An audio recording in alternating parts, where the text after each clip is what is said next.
Hi everyone. Today I'm going to show you how to use Notepad++ to create an HTML page and to also give you a little bit of a tutorial on how to create a basic HTML page. Notepad++ is installed on all of your computers. If you go into the Start menu over here and type Notepad++, you should see it as maybe the first or second option. You can click on it. There also probably is a shortcut on your desktop. Now you may notice some stuff pop up the first time you open Notepad++. If that happens, just close it and then go over here to New, or you can go to File and New. That's going to create something that'll be called New 1 or New 2 or something like that. Once you've got it there, what I want you to do is I want you to save it as an HTML file. To do that, you go to File, you go to Save As, and then you pick your location. For you guys, your location is going to be on the computer under Y. I don't have a Y on my computer, so I can't save it there. It's going to either say Y or it's going to have your username. And that is a network drive that you don't have to worry about the file disappearing or if you switch computers or something like that. So that's where I'd like you to save it. And you rename it to whatever file you want it to be called, like first HTML page. And then the Save As type, this is important. You click it and you go down to Hypertext Markup Language. It's roughly in alphabetical order, so you know that it's under H down here. Now, when I click Save, oops, I have to pick a new location. I'm going to put it on my desktop. Don't do that yourselves. Now it says first HTML page.html. Great. Now you've got an HTML page. At this point, I want to encourage you guys, rather than listening through the whole thing, pause this video and give this a try. And then when you're done, hit play and watch the next bit. Okay, so back to it.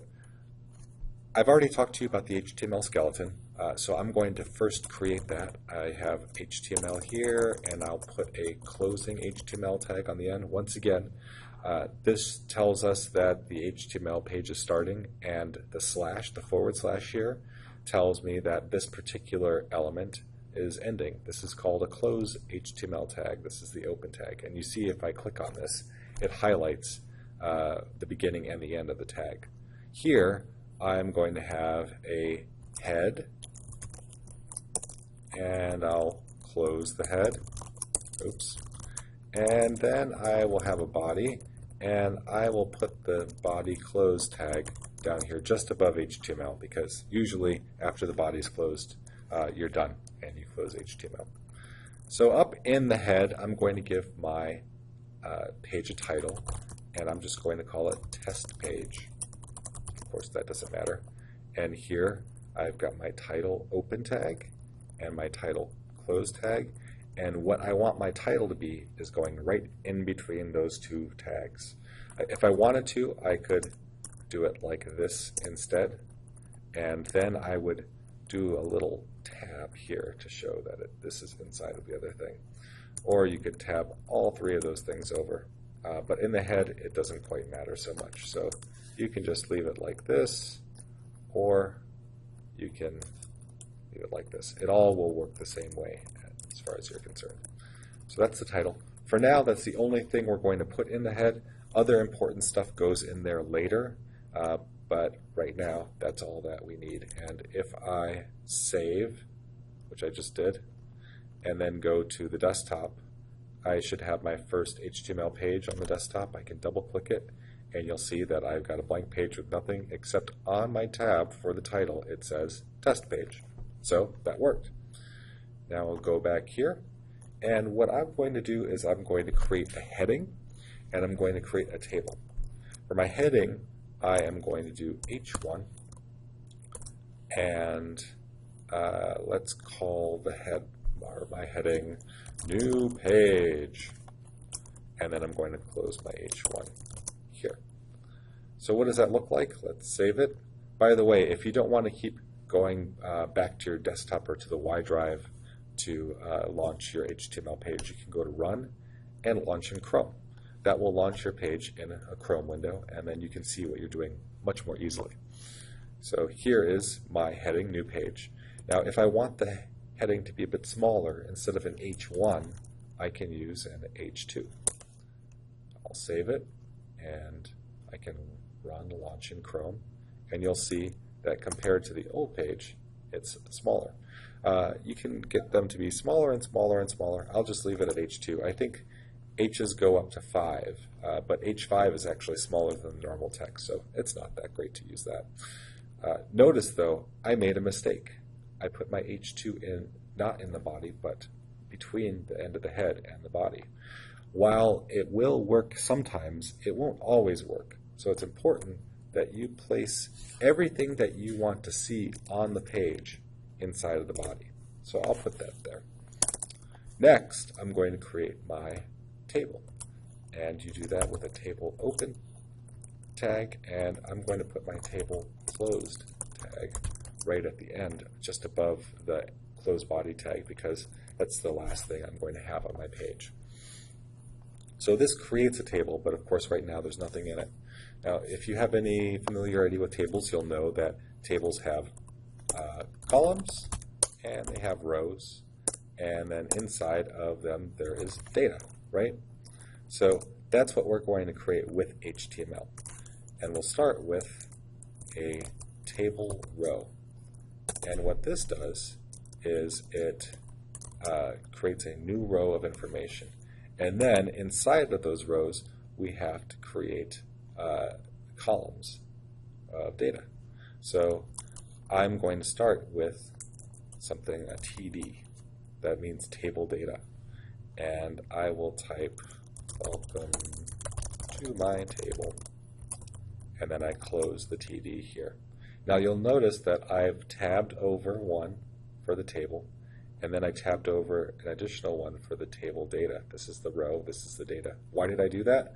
Well, if everything is all flat like this, sometimes it can be really hard to tell when you've messed something up. So if I do this, then I can see, okay, I've got one row here, and then the next row here. And these are all of my columns of data. So anyway, let's save it and run it, and let's see what that looks like. Okay, now I've got a table with one column of data and one row of data. Well, okay, you didn't really need a table for that, so why don't I try creating another one? This is great. And now I've got a second column of data in my first row and nothing in my second row. I'll save and run and launch in Chrome. And now look. Now you'll notice that it's kind of smashed together. It's not very easy to read like that. There is a good way of making it look nice, creating little borders around everything. But for right now, it's a bit complicated, so I'm going to teach you a simple way to do this, and you're going to do this for a little while, and then once I teach you the better way to handle it, you won't do it that way anymore. And that is to put border equals 1. Notice that after the equal sign, whatever goes in there is in quotes. So I could make it 2 or 3 or whatever, but I'm going to say border equals 1 with 1 in quotes. I will save, and I'll launch in Chrome. And now look, I've got my data separated with a border.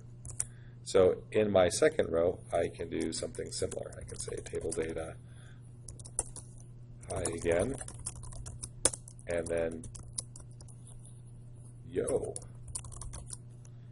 And I save it. Oh, by the way, I want to point out that if you don't save the page, when you go to run and launch in Chrome, it's not going to show your new information. But an easy way to tell if you've saved recently or not is to look at the icon for the little disk on the tab here. If it's red, it means you haven't saved. If you click save, hey look, now you've saved. So I will go to run and launch in Chrome, and look at that. I've got 2 rows with 2 columns. One of the things that is normal on a table is that you create some sort of heading. You know, like it's bold and it's centered so that you can tell that that is the description for the column. So I'm going to change this from TD, which means table data, to TH, which means table header. I'll do that for this first row. So I'm going to call this, like in your table, it's going to be called tag name. And then your second column is going to be description. So Now if I save this and I launch in Chrome, you'll see that I have tag name and description for my column headers. And the last thing I'm going to show you is how to create, to write out your tags. Now, there are actually two ways to do this. First, you can type just HTML, that's your tag name, and then your description would be, lets the web browser know that an HTML page is starting or ending. Right? So I save that and I launch in Chrome, and you'll see here's my tag name, here's my description. But let's say you want it to look like it does in actuality, like this. Well, did you notice that when I put the less than and greater than symbol around the tag the way it's supposed to be, that it actually changed the way it looked? That's because it's thinking that I'm actually trying to put an HTML tag here. It doesn't understand that I want that to be displayed on the screen. So what I have to do for certain characters, like the less than symbol, is I have to take a look at a special code that I use for less than and greater than. This is actually a list of symbols that need special characters or special codes. I see here, this is on w3schools.com, by the way, which is a great resource and one that I linked to in your assignment. I see here I've got less than, and the name that I can use is and LT semicolon. So I'm going to copy that and I'll paste that in here, and then I need a greater than symbol on the other side, and I will do and GT, which stands for greater than, right? Semicolon. And now if I save this and I refresh your page, hey look, now my HTML tag looks the way it's supposed to look. It's not a requirement, but for some of you who want it to look exactly right, that's the way you would do it. I'm going to show you one more row of table data just so that you get a better idea of what your table will look like. I'm going to create one more TR and one more closed TR tag, and then two more columns of data. So the first one, let's see, I don't want to do HTML, why don't I do head? Or how about body? And then a closed TD, and then for the description, I'll say where all of the content to be displayed actually contains all the content to be displayed on the page, and then a closed TD tag. So I will save that. I'll run it one more time. And look at that. I've got two columns of data, and then I've got my header, two rows plus my header row. And that's the beginning of my table. Now, you'll note that it's fairly plain looking. If you want to decorate it a bit, and you know how to, go for it. There's a lot that we've got to learn between now and when your final pages are done, so don't worry about the fact that it looks plain now. This is kind of step one. So one other thing I want to point out to you is that I saved my changes and reloaded the page a lot. Especially at first as you're learning how to do this, it makes a lot of sense to frequently do that so that you can see if you mess something up. It'll be pretty obvious to you. For instance, let's say I only had one table data here. Well, okay, so now I can see, oh look, I accidentally left that out. Or let's say I accidentally had a third one here when I should only have two. What happens? Well, it pushes this whole thing over to the right. So if I do that, if I check my page as soon as I'm done with this particular row, then I can see, oh, I must have messed something up. But if you do, 20 rows and then go back and look, you're going to have a harder time maybe figuring out where you went wrong. So my recommendation is frequently check your work. So those are the basics for using Notepad++. It's pretty easy when you get to it, but of course if you need help, don't hesitate to ask. Thanks guys.